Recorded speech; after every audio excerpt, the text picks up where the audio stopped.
So how do you see things changing when, I'm going to be optimistic here, we take the White House in 2016? Well, first of all, I mean, I think that this White House, for all of the credit they're given in terms of the advancements that have been made with digital media, is probably still behind the times. So I think from as far as the media landscape is concerned, you're already seeing a tremendous amount of coverage and attention. I mean, you see it at CPAC here now. It's amazing when Carly Fiorina walks down the hallway here, or Ben Carson walks down the hallway, or Ted Cruz later today. They'll have a horde of, 30 media people tracking them.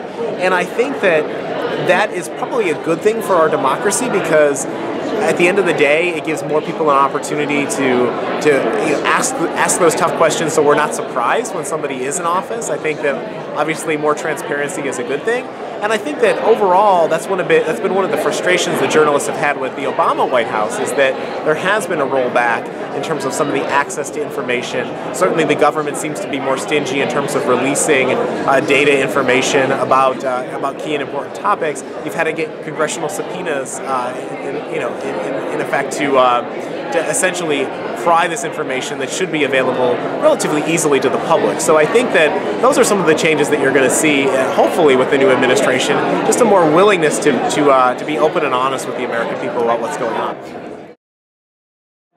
Heritage will continue to air and research all the policy. Regardless of whether it's a Republican or a Democrat in the White House, our approach is really no different. I mean, as we think about covering the 2016 campaign, we're going to cover Hillary Clinton and Bernie Sanders and Martin O'Malley the same way that we'll cover a Jeb Bush, a Scott Walker, and a Chris Christie, because I think that otherwise you lose credibility as a news organization. And if you want to build an audience that's going to be loyal and faithful to what you do, then you need to basically set aside some of those ideological views that may be associated with the Heritage Foundation, and be truthful and fair and accurate with your reporting.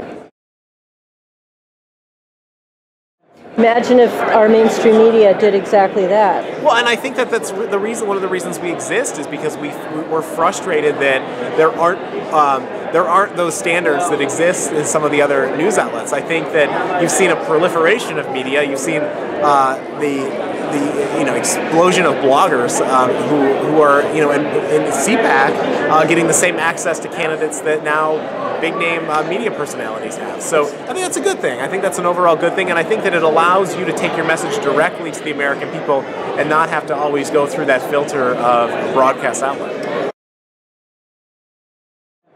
Bloggers probably have the greatest impact in terms of influencing the narrative and the debates that are taking place. So, while their audience may not be nearly as large as, say, a CNN, I think that they influence what CNN tends to cover.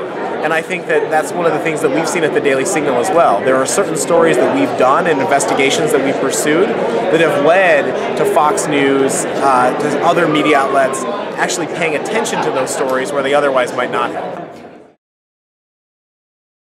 And you'll see this at the presidential debates. In fact, the Republican National Committee has taken steps already to ensure that it's not just kind of the big media that's there, but you're giving more voices to all of the different players.